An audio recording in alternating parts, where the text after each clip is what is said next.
the Fargo Five. I'm Conrad Fargo. We've got Kevin Beganovic from Evergreen Tax Solutions. He's Evergreen Tax Services and See, Accounting. if I don't have, and I was just complaining about how if I don't have my piece of paper, I forgot my whole box. First show of the year, I don't have my box.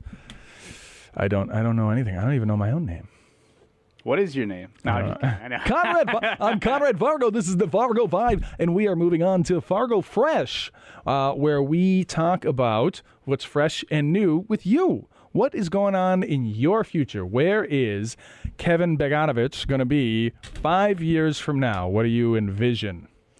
5 years from now. Funny you say that. I actually am a big planner of my own life. Planning anything else, I'm kind of like, meh.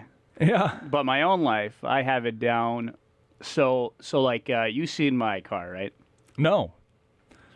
You have it? I don't have eyes. So, my car, right? Uh-huh. So it came out when I was 15, right? Okay. And I was like, you know what? I'm going to track the depreciation for it. I'm going to build a plan to acquire that car. So I built a 5-year plan to acquire that car. You're a sick man. And I did it. And then so every year I was like, okay, so I planned that, and then I started that. And so it was just an ending cycle of planning. Yeah. And then so I achieved my car, and then the next 5 years I was like, all right, I want a house. And I did it with a year to spare. Yeah. It's kind of the going rate. Yeah. I've been going. Yeah. And so I figure one big goal, and then I plan all small goals. You're really big into goals. Absolutely. When I'm not. So I find goals limiting. So I'm one of those guys. I'm really big on metrics and tracking, but if you say this is where I want to go, then you maybe take your time to get there, or you don't get there as quickly. Now you're getting there quicker. But yeah, I like having direction. I think it's important to sit and analyze values, right? But one house is good, 2 houses are better, right? That's true. To me, it's about having directionality as opposed to goals, and that's my quip on goals. And I don't know. Maybe I just need to think of how I reframe the word, or maybe I'm just being too on the spectrum about the term goals. I can get that way. Sometimes you hyperfixate on. I really do. On a specific definition or something, right? Yeah. It's it says this, it has to mean that. Like my wife the other day.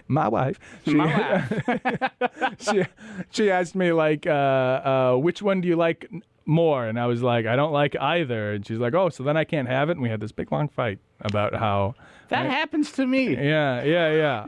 Maybe it's a dude. I don't get thing. it. Yeah. I'm just like, I don't care. And then she's like, you don't care? And I'm like, I don't care. Yeah. What? So you've got a 5-year plan. Absolutely, I do. What is it? What's the plan for your future? So in this year, I planned on getting married. Yeah. And I set a date, November 15th. It's not an open invite. Okay. All right. I hope I get an invite. You are. Yeah, absolutely. You Awesome. And your wife. My wife. Great. Your wife. I love that. Yeah, no, and what's it called? Second year. This year, it's going to be the thing we talked about that I cannot share yet.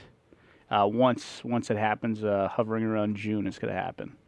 But essentially, it's just growing into a business is my next 5-year goal. Evergreen Tax Services and Accounting. That is the goal. That's really exciting. Absolutely, it is. Marriage, business ownership. Kids? Kids. Yeah.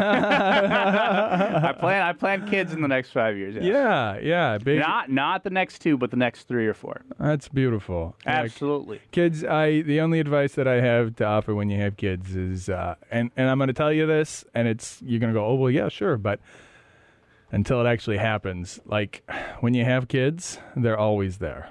They're always there.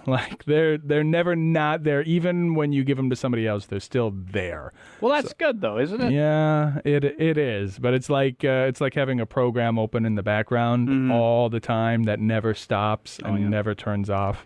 Yeah, no. Funny story about kids. So me and Rhiannon, she was like, "So how many kids do you want?" 30. I told her 30, and then I said a Good Michael negotiating Scott. tactic. Yep. Said a Michael Scott reference, just so they can come to my birthday party. That's good. And then she's like, "No, we're not having 30 kids." And I'm like, and she's like 3, and I said, "Okay, fine, 29." She's like 3, and I said 27. And then she's like 2. I said, "All right, 31." So it looks like I'm where she always says we're gonna start with 1 and go from there. And I'm hoping I have at least 20. Yeah. Not actually. If you're hearing this, not actually. Yeah, I mean, 3 is good. It's once you get, the more you get, the less individual attention you get to give to each one. So I'm at 3 now, and I'll say, like, and I've always said, and this is what I've always said, if I had infinite time and infinite resources, I would have infinite kids. But I only got so much time, right? And so you do have to kind of balance how much time you can spend individually with each one. And but yeah, to me, from more of a natalist perspective, almost, it's like, look, there's 2 of us. We got to put 3 out.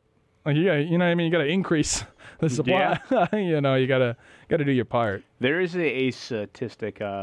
Well, my financial advisor told me. He's like, you need to have 3 kids in order to keep up the social security fund. Yeah. I'm like, that's genius. And I told Rihanna, I'm like, to keep America going, we need to have 3 kids. Yeah. The argument did not win, by the way. Well, and in a very real, like a logistics kind of a way, like, and it's fine. It's your own choice. It's your own, and I'm not trying to twist anybody's arm or shame anybody, but like I heard it phrased this way, and it really kind of, I never thought about it before. People who don't have kids are literally counting on somebody else's kids to take care of them when they get older, right?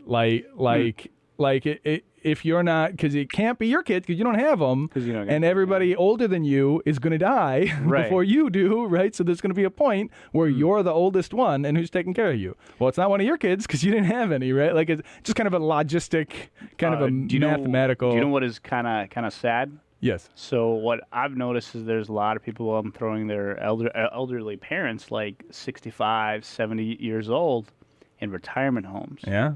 And so I think that is what people are like, well, my kids are just going to throw me in a retirement home, and that's a problem, I think. Also true.